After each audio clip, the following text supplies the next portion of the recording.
Olá, estudante, tudo bem com você? Espero que sim, espero que você esteja bem, espero que você esteja preparado para mais uma aula das práticas de Ciência e Tecnologia, da Educação Integral. Eu sou o professor Henrique e se você estiver pronto, venha comigo, a nossa aula começa depois da vinheta.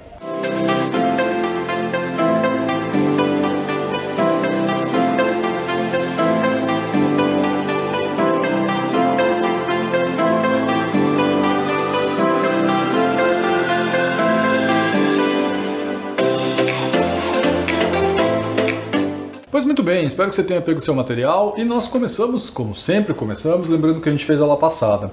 Na aula passada, não sei se você se recorda, mas nós discutimos a respeito da inteligência artificial, do aprendizado da máquina, esses assuntos referentes ao geral. Hoje a gente vai focar um pouquinho mais na medicina, na saúde. E eu não sei se você se recorda, mas eu acabei a aula passada com esse slide aqui, ó. Quero uma enquetezinha para você escanear no QR Code, se você tiver como, né? E votar nessas duas opções. Se você gostaria que os robôs fizessem parte da sua vida, dirigissem para você, fizessem grande parte das coisas, né? Para você, ou se você acha que não, que é roubada, que isso é uma atividade humana, tem que ser uma atividade humana, eu pedi para que você votasse. No momento que eu estou gravando essa aula, não foi todo mundo que já viu esta aula aqui onde estava essa enquete, né? Então o número de votantes ainda está um pouquinho baixo, mas volta lá se você não votou ainda, aproveita, volta lá, eu quero saber a tua opinião. Mas por enquanto eu já adianto para você que 100% dos votantes disse que sim, prefere a presença dos robôs na nossa vida, porque talvez considere isso, né, mais interessante, que eles façam trabalhos talvez mais precisos, decisões mais rápidas ou trabalhos mais acurados, né, de alguma forma. Eu respeito qualquer uma das opiniões, por isso que eu perguntei. Não falei esse é o certo, estou perguntando o que você acha a respeito, então volta lá se você não fez isso ainda. De todo modo, na aula passada a gente acabou falando bastante sobre aspectos gerais, né? Trânsito e tal, aplicativos diversos, YouTube, Spotify e tal, e hoje a gente vai focar um pouquinho mais na saúde propriamente dita. Então a nossa aula hoje é especificamente sobre tecnologias, inteligência artificial aplicada à saúde, à medicina, coisas que fazem muito parte da nossa realidade, especialmente da nossa prática, né? Especialmente da nossa disciplina. Consequentemente, acho que vale a pena a gente falar bastante disso, o que a gente puder. E eu acabei a aula passada meio rápido, né? No final a gente foi rapidinho, discutiu ali, e tem bastante coisa legal pra gente falar a respeito. A gente acabou falando um pouquinho sobre saúde na última aula, não sei se você lembra, mas eu mostrei essa reportagem, que era um aplicativo que detectava infecções por meio da tosse gravada. Pensa, isso é uma coisa e tanto, hein? Se dá uma tossida no aplicativo, assim, ele reconhece a tua tosse, compara com o padrão de outras pessoas e determina se é grave ou se não é, isso é uma coisa e tanto. E foi praticamente o único exemplo relacionado à medicina que a gente viu aula passada. Hoje a gente vai entrar de cabeça nisso e ver se a gente realmente acha interessante que os robôs, a inteligência artificial façam parte da nossa vida ou se não é o melhor negócio, é melhor a gente deixar eles mais periféricos, talvez com outras áreas, além dessa aula da saúde. Como você já me conhece, eu sempre trago algumas reportagens para a gente conversar a respeito, acho importante que você se mantenha atento, sempre lendo, sempre buscando coisas novas e nós vamos dar uma olhada nessas reportagens agora, como a gente sempre faz. Tá certo? Então, por favor, fica de olho.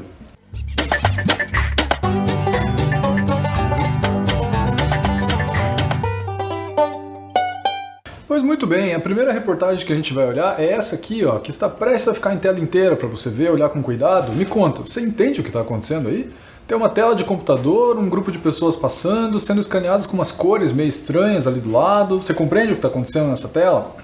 Se você não compreende, vou tentar te explicar. Essa tela é como se fosse o que está aparecendo aí, né? Uma reportagem da Gazeta do Povo, que inclusive vai guiar bastante a nossa aula hoje, né? Que é como que os países que tiveram um sucesso maior que nós tivemos, pelo menos por enquanto, no enfrentamento da Covid, o que eles fizeram de interessante, né? Acho que vale a pena a gente dar uma olhada no que esses países fizeram de mais interessante e de repente ver se a gente não pode fazer alguma coisa dessa também. Muito bem, o que está aparecendo aí na tela é uma testagem em massa. O que isso quer dizer? Isso quer dizer que, sabe quando você chega numa loja, num restaurante, ou talvez até na escola, não sei se você já passou por isso, que tem uma pessoa na porta com um termômetro de mão, assim, esse termômetro parece uma arma pequena, dela chega, aponta para você, que curiosamente algumas pessoas se recusam a deixar fazer isso na testa, né? Porque circulou uma fake news por aí que aquilo afetava de alguma forma uma glândula cerebral chamada pineal. Esqueça tudo isso, pode tirar na tua testa, não tem nada de errado. Mas de qualquer forma, algumas pessoas se recusam a fazer isso, daí tiram do braço aqui. Como que funciona isso? Testagem de termômetro pessoa por pessoa. Então chega a pessoa, testa o termômetro, mostra para a pessoa 36 graus, pode entrar. E aí a pessoa consegue entrar no mercado, na loja, tal. Não sei onde você já experienciou uma coisa dessa. Mas imagina que interessante seria se tivesse essa possibilidade que você viu no slide agora há pouco. Ou seja, um monitoramento de um grupo de pessoas ao mesmo tempo. Esse monitoramento é uma termocâmera, ou uma câmera térmica, ou ainda uma câmera de infravermelho. O nosso corpo ele libera calor. E essa câmera ela é capaz de detectar quanto de calor você está liberando, né? Quanto de calor. E se a tua temperatura estiver elevada, obviamente você vai estar liberando mais calor do que deveria, do que o normal. Agora imagine isso numa região cheia de pessoas, por exemplo, num aeroporto, numa rodoviária, num supermercado. Curioso, né? Porque às vezes ali no termômetro de mão pode ter dado algum erro, ele ter feito uma leitura errada, a pessoa meio desviou sem querer, assim, nesse aí é um pouco mais preciso, porque você acompanha a pessoa por um longo período. Então essas câmeras que estão escaneando e você está vendo que as pessoas ali ficam meio amareladas, verdes, azuis, essas cores são cores que normalmente não estão associadas a calor. Se você um dia for se aprofundar nesse assunto, você vai ver que não é bem assim, né? A relação entre luz, calor, energia é um pouco diferente, mas para essas câmeras é assim que funciona. Então quando libera-se muito calor, fica vermelho, verde e tal, e isso tem uma aplicação muito boa na medicina, inclusive, para processos inflamatórios, para tratamentos e para diagnósticos precoces de doenças muito graves. Ficou interessado em saber mais? Então acho que é uma boa hora para a gente falar da nossa hora da curiosidade. Vamos entender um pouco melhor como funciona esta termocâmera? É a hora da curiosidade.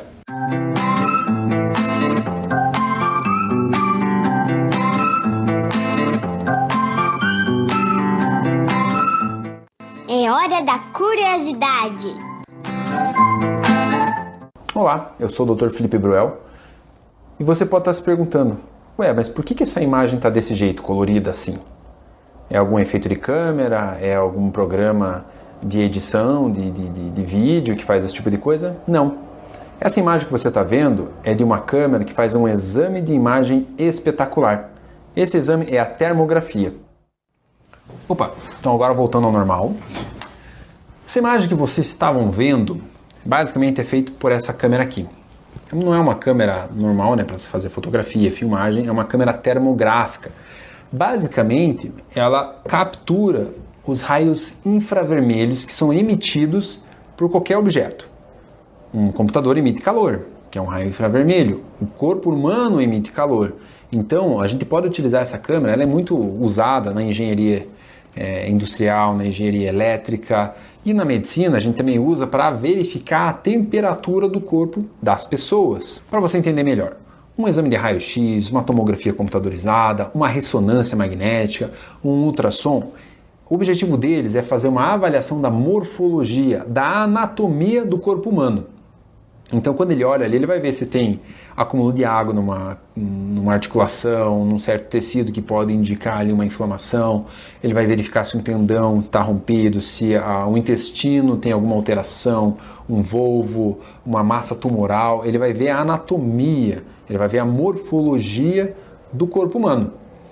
Com relação à termografia, é diferente. A gente consegue ver o corpo humano ali, mas basicamente a gente vai estar vendo o calor que está sendo emanado, o calor que está sendo emitido pelo corpo. Existem várias aplicações para isso. Aqui a gente está vendo as costas de um paciente. Estamos vendo diversas temperaturas, né? Branco, vermelho, amarelo, verde, azul, a cor violeta e preto. Aqui a gente vê a escala. O que estiver próximo aqui de 32.3, que isso aqui foi colocado por mim nessa imagem, vai estar mais avermelhado a branco, como por exemplo essa região das costas, do músculo trapézio, essa região aqui da coluna, lombosacra, da musculatura cervical, aqui das costas, do pescoço.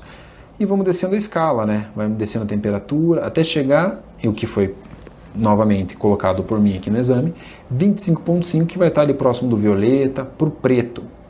Essa é a maneira como a gente vai visualizar. A gente pode mudar essas paletas de cores. Por exemplo, aqui eu mudei, é o mesmo paciente, é a mesma imagem, só com uma escala diferenciada, em que eu vou querer mais ver, fazer um contraste de cores para as partes mais quentes. Como, por exemplo, se você olhar para essa imagem, esse paciente provavelmente é um paciente ou que mexe mais em computador, que mexe bastante no celular, que faz uma projeção anterior da cabeça, fica com o pescoço mais para frente, a cabeça caída para frente. Isso faz com que haja uma sobrecarga, uma contratura da musculatura posterior do pescoço. Curioso, né? Vai aparecer o link desse vídeo no final da aula ali, se você quiser se aprofundar mais, mas é de um médico, um cara chamado Felipe Bruel, anotei o nome dele, ele tem vários vídeos disponíveis assim que falam sobre isso, como usar essa câmera para detecção de câncer. Você viu que curioso, quando ele iluminou, ficou bem vermelho nessa região, numa pessoa que usava bastante o celular, né? Ficava arcado para frente, assim, bastante o computador. Então essa é uma perspectiva interessante, é uma tecnologia aplicada à saúde que, infelizmente, eu pelo menos não conheço nenhum lugar no Brasil que use, que tenha uma câmera desse tipo para esse tipo de testagem em massa. Então quem é que usa? Em princípio, não posso falar por todos os países do mundo, mas veja o título da reportagem, países asiáticos.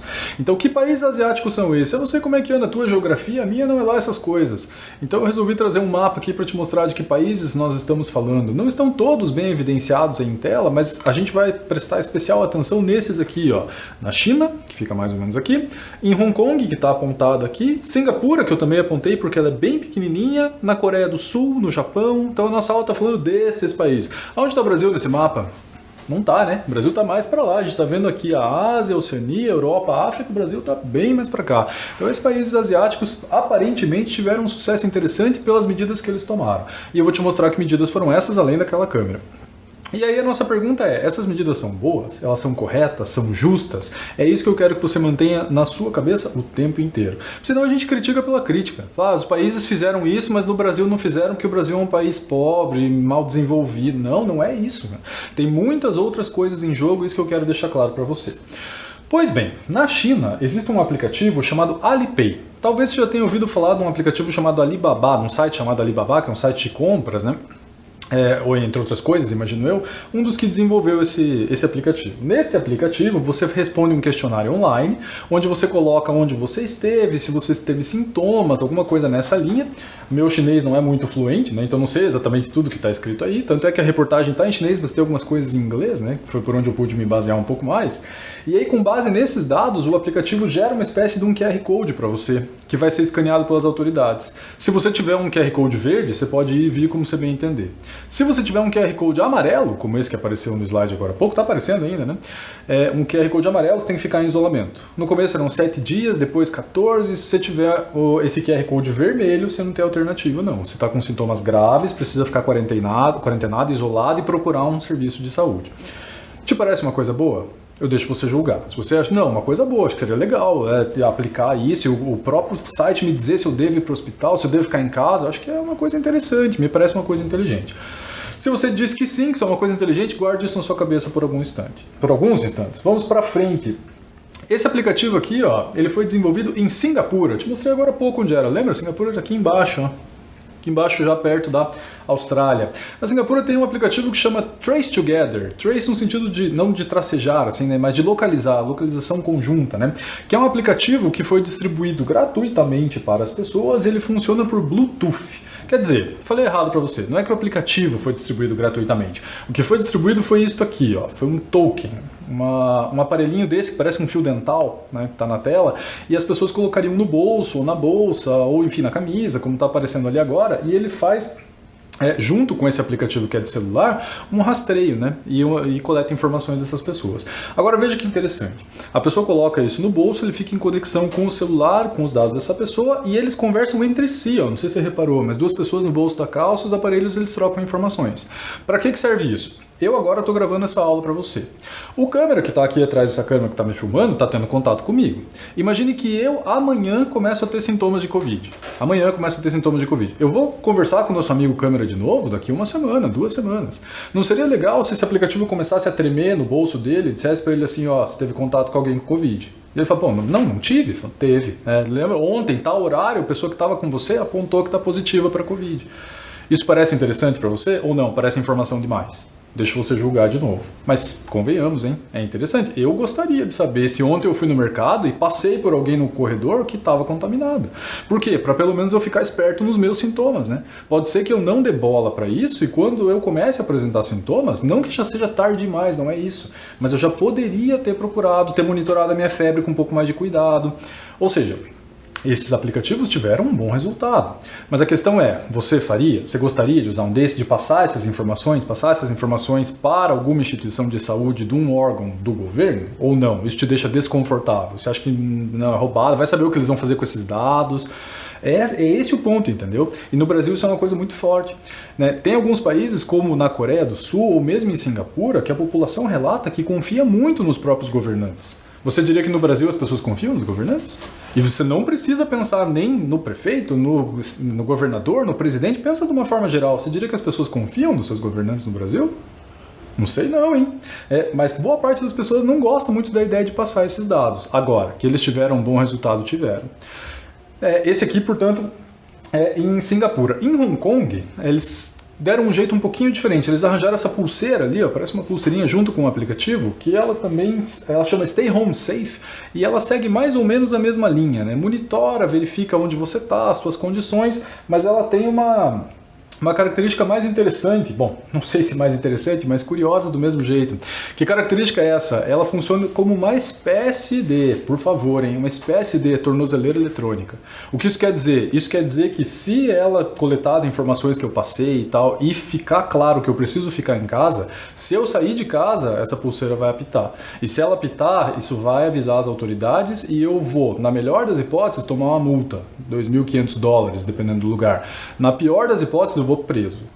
Agora, eu pergunto para você imagina isso no Brasil? Pessoas que furaram a quarentena sendo presas porque furaram a quarentena? E se você imagina, parece uma boa coisa ou não? É exagero. Uma pessoa que está obviamente doente indo para o meio das demais. Até onde vai esse direito da pessoa de ter essa liberdade? Não, quero sair, pronto. Não, mas peraí, não é assim, quero sair, pronto. Né? Tem outras pessoas com as quais você precisa se preocupar. Né? Você também tem que ter um zelo comunitário. Né? Entendeu o problema? O limite não é fácil de determinar. Então isso aqui não é assim, não tem no Brasil porque a gente é um país pop. Não, cara, isso é um aplicativo de celular. Não dá tanto trabalho trazer esse tipo de tecnologia.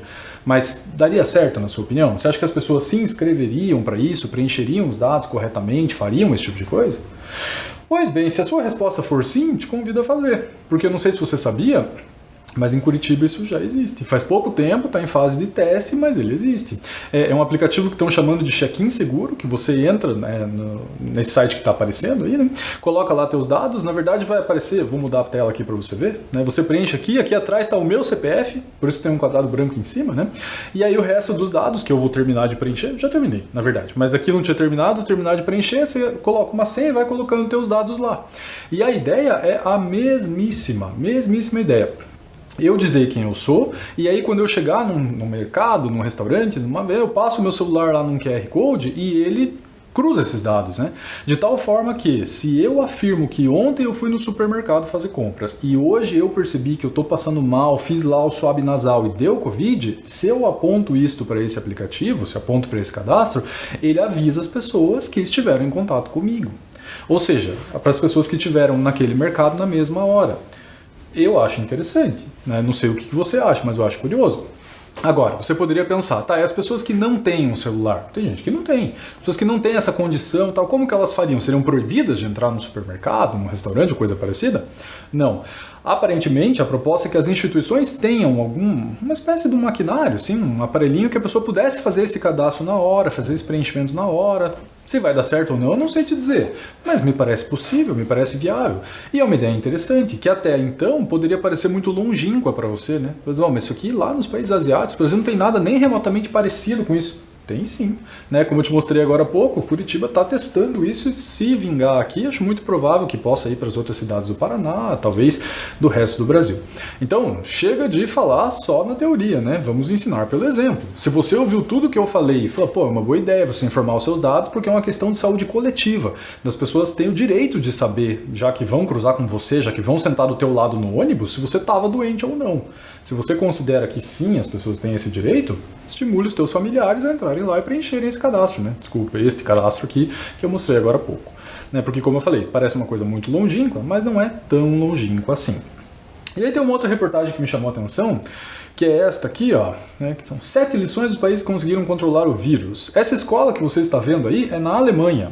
Repare o distanciamento que as crianças estão umas das outras, né, não estão aglomerando, não estão emprestando material, que é mais ou menos o que está acontecendo aqui nas escolas, aqui no Brasil, né, nas escolas que já retornaram.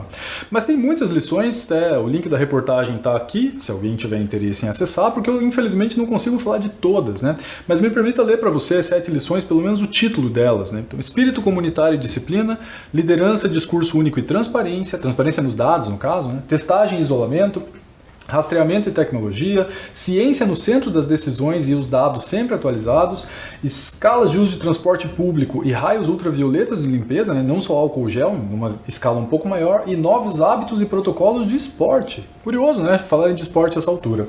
Eu gostaria de chamar a sua atenção para duas dessas lições. Primeira, espírito comunitário. O que é espírito comunitário? É o espírito que as pessoas têm no sentido de cuidarem umas das outras. Isso é uma coisa que em alguns países é muito forte, esse espírito comunitário. Eles se cuidam muito, né? Prezam muito pela saúde uns dos outros. Reza a lenda, e essa não é bem a minha área, eu sou professor de ciências, como você bem sabe, mas quem estuda história, antropologia, costuma dizer que isso é uma coisa comum em países que já enfrentaram guerras. E faz muito sentido, né? Porque uma vez que está uma guerra, as pessoas elas têm que se unir, não tem alternativa. Elas estão num abrigo antibomba subterrâneo, todas juntas ali embaixo, e não tem conversa. Ou todo mundo se ajuda ou todo mundo morre, né? Não tem nada muito diferente disso.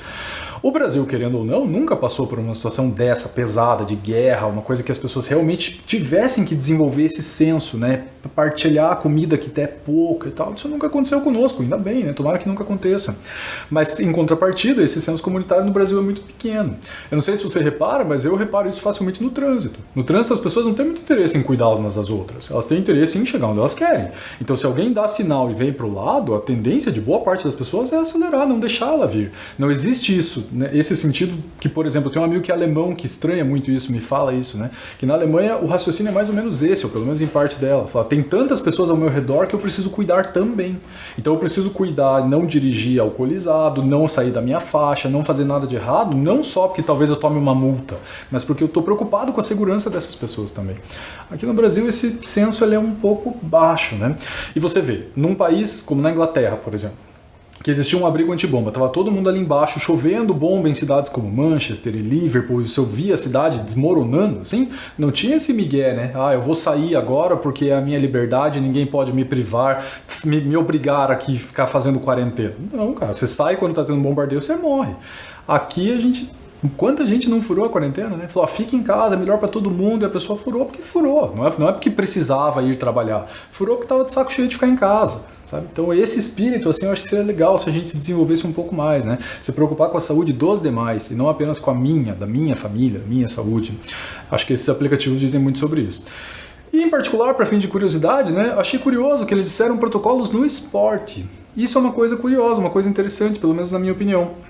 Não sei se você ouviu falar, mas, por exemplo, a NBA, né, que é a Liga Nacional de Basquete Americana, ela fez uma coisa curiosa, ela fez uma bolha, eles chamam de NBA Disney Bubble, essa palavra que está aparecendo aqui, né? O que é esta bolha? É um resort que tem na Flórida, se eu não estou falando bobagem, ou em Orlando, não me lembro agora, mas eu anotei em algum lugar, sou capaz de lembrar daqui a pouco aonde é esse... Em Orlando. Em Orlando, um resort provavelmente muito caro, com vários hotéis, 18 hotéis, onde os 22 times que jogam basquete nos Estados Unidos ficaram lá confinados durante todo o campeonato. Leva uns 3 meses e pouquinho, né? Então todos os jogadores estavam distribuídos nessas redes hoteleiras dentro desse grande resort. Nos Estados Unidos, imagino que isso seja mais fácil do que em outros países. E não podiam sair. Só podiam sair numa emergência, né? Por exemplo, teve um jogador que foi pai, daí ele saiu para ver o filho nascer e tal, mas isso implicava testagem na chegada, testagem na saída, e a NBA foi um campeonato que eu não sei se alguém teve a oportunidade de acompanhar. Eu particularmente gosto de basquete, mas foi um campeonato que funcionou muito bem. E não teve um aumento de casos, não teve um grande número de nada, né? Nem de óbitos, nem de casos, porque fecharam, cuidaram, ninguém entra, ninguém sai. Se precisar testagem, se acharem alguém isola, ou seja, uma coisa inteligente. E mais do que isso, eles desenvolveram esse anel que você está vendo aqui atrás de mim. Esse anel é um anel como outro qualquer, aparentemente, né? Mas os jogadores colocam e ele tem uma série de sensores e chips, aí, imagino que você esteja conseguindo ver, que medem a temperatura, o nível de oxigenação, saturação de oxigênio, ou seja, ficam monitorando os atletas o tempo inteiro, para dizer se eles estão aptos a jogar, se não estão com problema, se não estão, se tem alguém no andar com problema, esse tipo de coisa, e deu super certo. No Brasil, o que foi feito para fins de esporte, de campeonato, já que a gente está falando disso? Uma ótima pergunta, né? No começo não tinha público, agora o público está voltando, mas na verdade isso vai para uma esfera muito maior. Dá uma olhadinha nesse vídeo que eu trouxe para você ver, que é aqui do Paraná também, para ver como que o esporte mudou um pouco o treinamento, a cabeça e a rotina, né, dos atletas. Assista comigo. Quando praticamos algum exercício físico, nosso corpo libera uma série de hormônios, como a endorfina, responsável pela sensação de bem-estar e felicidade. Em tempos de pandemia, sensações como estas são importantes. A prática de esportes sofreu mudanças durante o período da quarentena, mas muitas pessoas encontraram maneiras de continuar em movimento. É o caso da Maria Tereza. Ela já atuou como atleta e técnica de futsal pela UFPR e é jogadora profissional de futebol 7 aqui em Curitiba.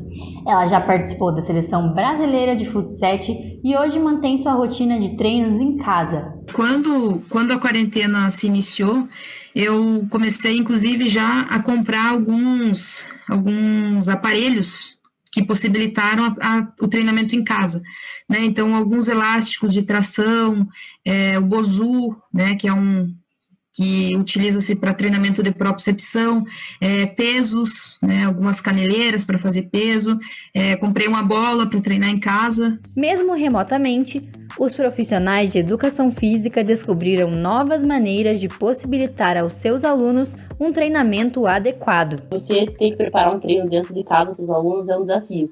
E no mais, sem material, né? Então, eu tinha que utilizar outros materiais que tem em casa. Então, particularmente no treino como professora, meu treino normalmente durava 45 minutos, 8 minutos era de um HIIT, né, que a gente sabe os benefícios do HIIT, do exercício de alta intensidade. Então, era um HIITzinho ali de 8 minutos, passava para algum exercício de força, né, exercício que todos eles conseguiam fazer, fazia a correção do movimento, sempre chamava a atenção deles. Quando a gente via que foi cansativo já um mês ali, né, porque chega uma hora a gente tem que ficar se reinventando. A gente passava para uma parte coordenativa, a gente até chegou a fazer alguma coisa com bola, né? Mas é difícil, né? Pelo espaço que a pessoa tem em casa. Apesar de todas as dificuldades, a ideia é não ficar parado. O exercício físico tem uma série de benefícios para a saúde. Eu acho que o esporte ele pode ser uma ferramenta para a gente manter o equilíbrio emocional. Porque assim, a gente tá passando por uma coisa que é nova, a gente nunca achou. E o esporte, assim, né, na minha experiência pessoal, ele é uma coisa que me ajuda muito a manter um bom humor, a manter, assim, realmente um equilíbrio emocional. No Brasil, a situação dos esportes oficiais coletivos e individuais ainda é delicada. Alguns campeonatos já retornaram com restrições de público e testes constantes nos atletas. O Instituto de Inteligência Esportiva da UFPR foi um dos responsáveis pelo artigo de recomendações e orientações gerais para o esporte brasileiro frente à Covid-19. O intuito central desse trabalho foi balizar as entidades esportivas, federações, confederações, clubes, prefeituras, né, que pudesse ter um norte de quais atividades, quando, por que essas atividades poderiam retornar, né? Então, o intuito do trabalho foi esse, da pesquisa foi essa, né? E nós percebemos que várias das entidades utilizaram esse estudo para poder balizar as suas ações específicas, né? Então, ele é fundamental, nós entendemos, foi o único estudo mais substancial feito no país para o esporte, né? E o que nos deixa bastante satisfeito pelo nível de capilaridade que esse trabalho teve na nossa estrutura esportiva. Legal, né?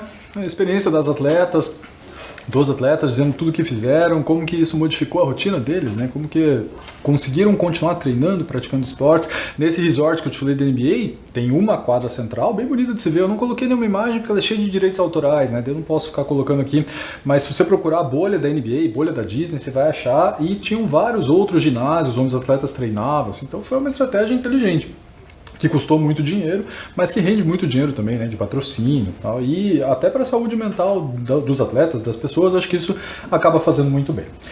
Pois muito bem, voltando para a ideia da medicina, então, saindo rapidamente dos esportes aqui, né, que foi só um parênteses que eu achei curioso, queria te mostrar alguns aspectos de inteligência artificial, de tecnologias aplicadas à medicina. Dê uma olhadinha nessa reportagem, ó, coronavírus, novidade no Brasil, implante de chips, ou de chip, né, é a aposta da medicina. Esse camarada aí que tem 2 chips na mão, não sei se é possível de você ver, mas perto dos polegares ali, ó, ele tem 2 chips, daqui a pouco eu chamo a sua atenção para onde está. Ele, na verdade, colocou ele despretensiosamente, né? A ideia desse chip não era exatamente tratar de coronavírus, era simplesmente fazer uma identificação. Que, por exemplo, imagine a seguinte situação, imagine que você me reconhece na rua, você que mora em Curitiba, eu também moro em Curitiba, mas de repente um dia você me vê na rua e você vê que eu estou passando mal, você vê que eu estou em vias de desmaiar, o que você faz? Se você é uma pessoa responsável, consciente, provavelmente você diz, peço ajuda, ligo para polícia, bombeiro, ambulância, sei lá, dá um jeito de tentar te ajudar. Ótimo, é isso que você deve fazer mesmo. Mas não seria interessante se você pudesse avisar alguém na minha família, que talvez pudesse avisar alguma coisa sobre mim também? Essa era a ideia desse chip, né? Ele está aqui, ó, perto da mão aqui, ele tem um e aqui ele tem outro, né? Então esse chip, ele informa tipo sanguíneo, informa que esse cara é alérgico à penicilina, informa que ele toma um remédio chamado Puran todos os dias, que talvez para alguém que esteja prestando os primeiros socorros seja fundamental saber. E se uma pessoa está desmaiada na rua, você tira essa informação de onde? Você não tira, né? Não seria interessante se tivesse um chip com esse tipo de coisa, né? Meu tipo sanguíneo, remédios que eu tomo, um pouco do meu histórico, que um enfermeiro, uma enfermeira chegasse com o celular, batesse aqui e já chegassem todas essas informações? Na minha opinião, sim. Talvez na sua opinião, não, porque é aquela velha história que eu te falei, né? As pessoas teriam acesso a algumas informações, me parece que de saúde, mas em geral as pessoas têm um pouco de medo de compartilhar essas informações, né? Mas me parece uma alternativa interessante. E para coronavírus ele pode ser uma alternativa interessante também. Quem já tem, quem não teve, quem já está vacinado, quem não está, pode trazer informações interessantes, né? Além dessas que eu já falei, do contato, do tipo sanguíneo, se você tem uma doença crônica, que é o tipo de coisa que no geral a gente não sabe, né? Volta e meia a gente escuta um caso assim de um acidente na rua, que uma pessoa está desacordada.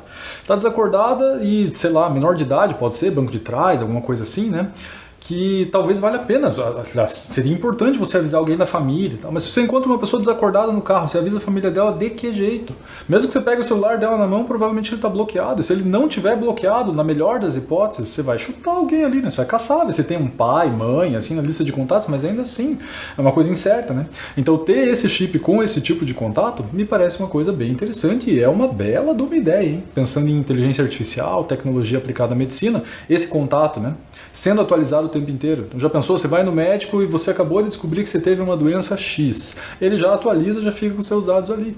Então a próxima vez que você for no médico, você não precisa contar todo o teu histórico para o médico. Você chega no hospital, passa ali o chip numa maquininha, ele já sabe todo o teu histórico, né? Curioso, parece interessante. Ou isso aqui, ó, uma outra tecnologia. Eu não sei se você compreende o que é diabetes. Diabetes é uma doença causada por falta de um hormônio chamado insulina. A insulina é produzida por um órgão chamado pâncreas, uma estrutura que fica embaixo do seu estômago, e ele produz alguns hormônios, né, entre outras coisas. Um desses hormônios é chamado de insulina. A insulina, o objetivo dela é fazer com que o açúcar do teu sangue reduza, né? Então ela disponibiliza isso para a célula para que as células usem como forma de energia. Se você não produz insulina o suficiente, ou produz uma insulina estranha, mal formada, ou tem má absorção, má reconhecimento, você muito provavelmente é diabético. E aí esse açúcar no teu sangue começa a subir demais, dá uma série de problemas, né? Porque ele aumenta a viscosidade do teu sangue. Então acaba fazendo com que alguns vasos sanguíneos estourem, arrebentem, né? Especialmente aqueles muito pequenos no olho. Então quem tem diabetes costuma ter um problema de visão, faz com que a cicatrização não seja fácil, então a pessoa se corta e tem dificuldade de cicatrizar, entre várias outras coisas. Isso chama diabetes mellitus. Aí tem outros tipos que acho que não cabe muito na nossa aula agora, mas convido você a pesquisar. A pessoa que é diabética, ela tem que ficar fazendo isso aqui, ó, em bases diárias. Ou seja, ela, depois de comer, ela fura o próprio dedo, pinga uma gota de sangue, talvez alguém na sua família faça isso, mede a glicemia e aí faz uma proporçãozinha, né, de quanto de insulina ela tem que tomar todos os dias, né, após as refeições. Algumas pessoas é tomar mesmo, né, algum medicamento via oral, algumas pessoas uma injeção, né, se injetam todos os dias. Mas ficar furando o dedo todo dia é ruim, né, é desagradável, não é fácil. Tipo, a pessoa se acostuma, assim como ficar se injetando também não deve ser legal. Mas a pessoa acaba se acostumando. No entanto, a pessoa que é diabética e leva uma vida, assim, normal, entre aspas, né? A pessoa que trabalha, que sai, né? Que não é já uma pessoa de idade, idosa, em casa, que as pessoas têm que cuidar, ela precisa tomar uns certos cuidados. Por exemplo, o meu sogro era diabético, ele já é falecido, mas ele era diabético. E ele tinha uma corrente, assim, né, uma correntinha, né, que tinha uma placa, que às vezes ela está no pescoço também, que tem alguns dizeres. E a dele dizia alguma coisa mais ou menos assim: sou diabético. Se eu tiver com um comportamento estranho, fala enrolada, cambaleando, assim, como se eu estivesse bêbado, preciso de ajuda, né? Estou tendo uma hipoglicemia. Porque o sintoma é exatamente esse. Não sei se você já viu uma pessoa hipoglicêmica, pensa nessa palavra, hipo para baixo, glicemia, açúcar, né? Com açúcar para baixo, ela fica irreconhecível, porque ela não consegue falar direito, ela trança as pernas, ela quase desmaia. Talvez alguém que, se você visse num ônibus, você considerasse que a pessoa está alcoolizada. E ele tem tinha essa pulseira justamente para isso, né? Para que, se eventualmente acontecesse com ele, alguém olhasse e pudesse socorrer, né? Ou buscar ajuda de alguma forma. Esse aparelho aqui, ó, chama Freestyle Libre, ele já avisa isso automaticamente. Então, se o teu açúcar está caindo, ele já te avisa, né, para que você coma alguma coisa rápido. E ele não exige mais esse furo, ele vem esse aparelhinho assim, ó, aqui na figura não dá para ver bem, mas ele parece uma tampinha de garrafa. Se você quiser procurar, você certamente vai ver esse vídeo tutorial. A pessoa levanta a manga, encaixa ele aqui, ó, ele fica coletando informações. E fica enviando isso para um aplicativo que pode estar no teu celular. Ou seja, você não precisa mais ficar se furando, ele já apita quando percebe que teu açúcar está caindo. É uma baita de uma tecnologia muito interessante para quem tem esse problema. Também uma sugestão, né? Um exemplo, aliás, de inteligência artificial, de tecnologia ajudando bastante na saúde. Para quem tem diabetes, uma ótima ideia. Agora, mudando um pouco de assunto, saindo da diabetes, mas ainda na saúde e na medicina, olha que triste essa notícia aqui, ó. Menina de 9 anos morre com reação alérgica após tomar sorvete. Tem um errinho aqui na reportagem, eu não sei porque eles fizeram isso desse jeito, mas no finalzinho aqui, ó, o caso aconteceu em fevereiro de 2019, mas a conclusão do inquérito saiu nessa semana. A britânica, esse nome aqui, presumo que Habiba, não sei se é assim que fala, ingeriu doses letais de amendoim, amêndoas, avelãs, castanhas, caju, pistaches em seu organismo que acabaram, entre aspas, privaram seu cérebro de oxigênio. Ficou uma frase meio estranha, né? Acabaram, privaram. Não sei porque eles fizeram desse jeito, talvez a aspas tenha sido o diagnóstico final, assim, né, o que o médico falou, mas o fato é que, sabe quanto é essa quantidade letal? Uma lambida. Essa menina tinha uma alergia tão forte que ela deu uma lambida num sorvete de alguma coisa que eu não sei o que é, e acabou vindo a óbito. Uma menina de 9 anos, por alergia. Não sei se algum de vocês tem alergia a alguma coisa, talvez você tenha alergia a alguma coisa. Na alergia acontece o quê? Na alergia, teu corpo ele libera uma série de substâncias em resposta a um corpo estranho, que a gente chama de antígeno. Então tem pessoas que têm alergia a pólen, a chocolate, a penicilina, uma série de coisas, né? Se você tem uma alergia muito forte, ele libera doses muito grandes de uma substância chamada histamina, com HI. Se você joga videogame, não é o que você está pensando. Se você joga videogame, às vezes a barrinha de energia chama stamina, STAMINA, não, com HI, histamina. A histamina é um vasodilatador. O que isso quer dizer? Que ela faz com que o sangue escape dos vasos sanguíneos e inche uma região. Se ela incha uma região, por exemplo, aqui na tua garganta, na tua glote, fica difícil respirar. E dependendo da quantidade de histamina que você tenha, você acaba baixando a pressão, porque o sangue começa a sair de dentro dos vasos sanguíneos, começa a faltar oxigênio para o cérebro, e a pessoa, se não for socorrida, pode sim correr um risco grande, corre um risco de morte bastante grande. Você já assistiu Procurando Nemo? Sabe quando a Dory está passando entre as águas vivas e daí ele fica preocupado com ela, que ela começa a encostar, né? E daí começa a ter aquela reação de urticária, ele fica preocupado com ela. Com o que ele está preocupado? Que ela tem uma reação dessa, um choque anafilático. Porque ele sim é perigoso, pode levar uma pessoa à morte. Aí você poderia pensar, bom, mas se a menina sabia que ela era alérgica, ela não devia não ter tomado? Não podia ter escapado de ter tomado esse sorvete ou coisa parecida? Acho que você não entendeu muito bem. Tem pessoas que têm uma alergia tão grande que, se uma coisa é feita no mesmo ambiente, é suficiente para ela passar mal. Eu tive uma colega que ela tinha alergia a glúten, então ela não podia comer trigo nem nada parecido, nem derivados disso, né? E ela foi numa panificadora e comprou um pão de queijo.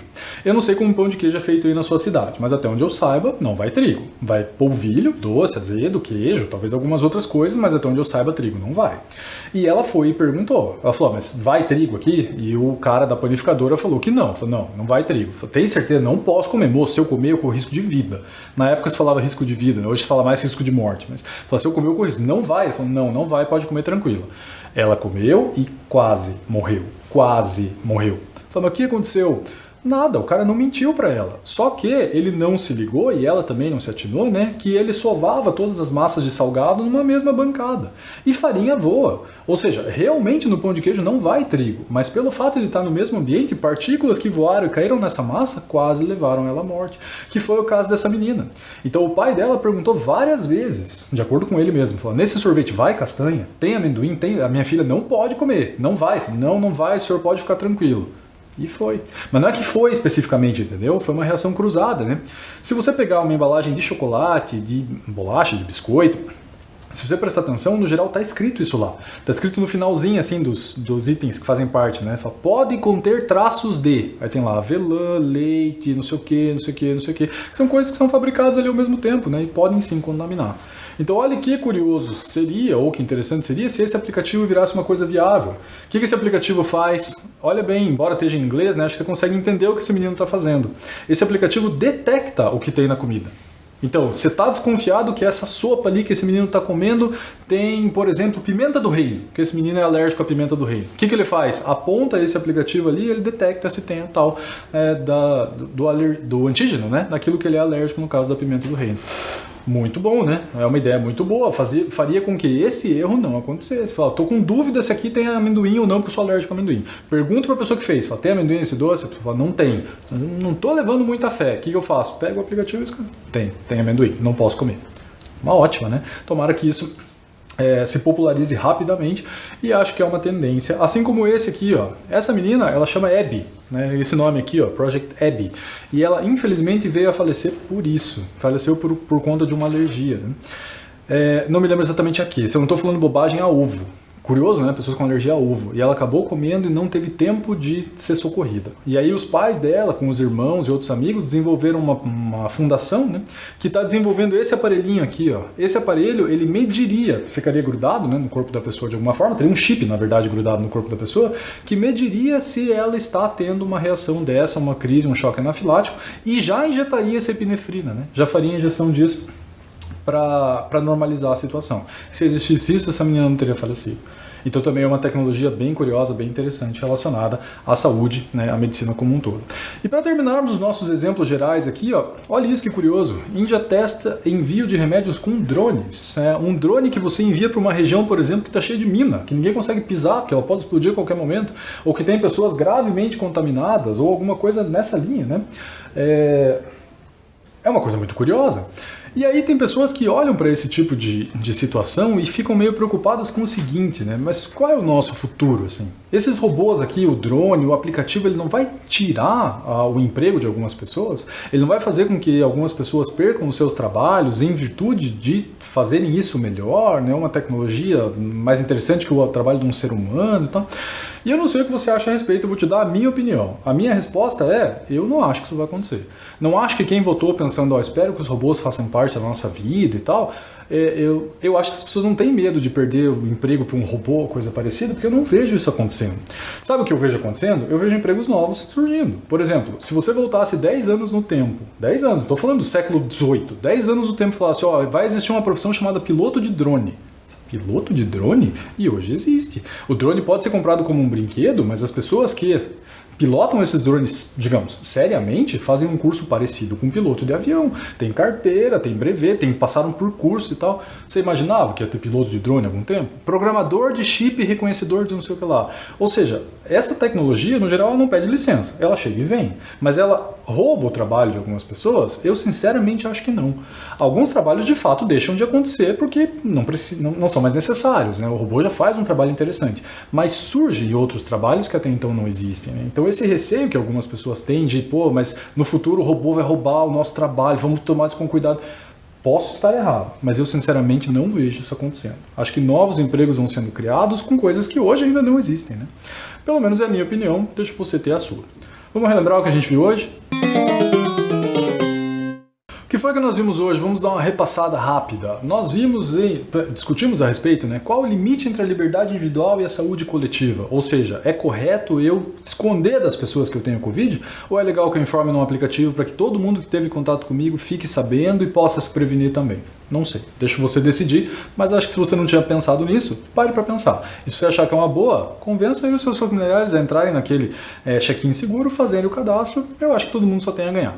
Vimos também que muitos países, especialmente os asiáticos lá, né, tiveram sucesso no combate por pensarem desse jeito, de forma coletiva. Eu acho que alguns passaram no ponto, né? Você não precisa prender uma pessoa que furou a pandemia, talvez ela tenha tido alguma razão que fez isso, acho que não é tão simples, né? Mas passaram um pouquinho do ponto. Mas enfim, tiveram sucesso. E vimos também que as tecnologias relacionadas à saúde e à medicina oferecem excelentes possibilidades para quem tem diabetes, para quem tem alergia, para quem precisa levar um medicamento para um lugar muito longe, inacessível, em montanha. Eu vejo ótimas possibilidades nisso e possíveis empregos, né, que até hoje não existem, mas não vejo robô roubando nossos empregos. E para terminarmos, como a gente sempre termina, adivinha o que eu vou te pedir? Escreve para nós. Se tem alguma dúvida, uma sugestão, responde lá a enquete se você puder, mas se você tem uma sugestão de tema de aula, gostaria de saber mais a respeito de tal coisa, queria que falassem a respeito disso e tal, sempre tive essa curiosidade, não te custa nada, porque senão é aquela velha história, né? Quem decide sobre o que vai ser a aula? Sou eu. Então, escreve pra gente, oficinasintegral@gmail.com, peça ajuda, auxílio, autorização, se você precisar, mas escreva pra mim e fala, acho que seria legal a gente falar sobre isso, prometo pra você que eu vou tentar, porque senão, só eu que decido o que a gente fala. Espero que ela tenha sido proveitosa, fiquem todos bem, se cuidem, um forte abraço e até a próxima.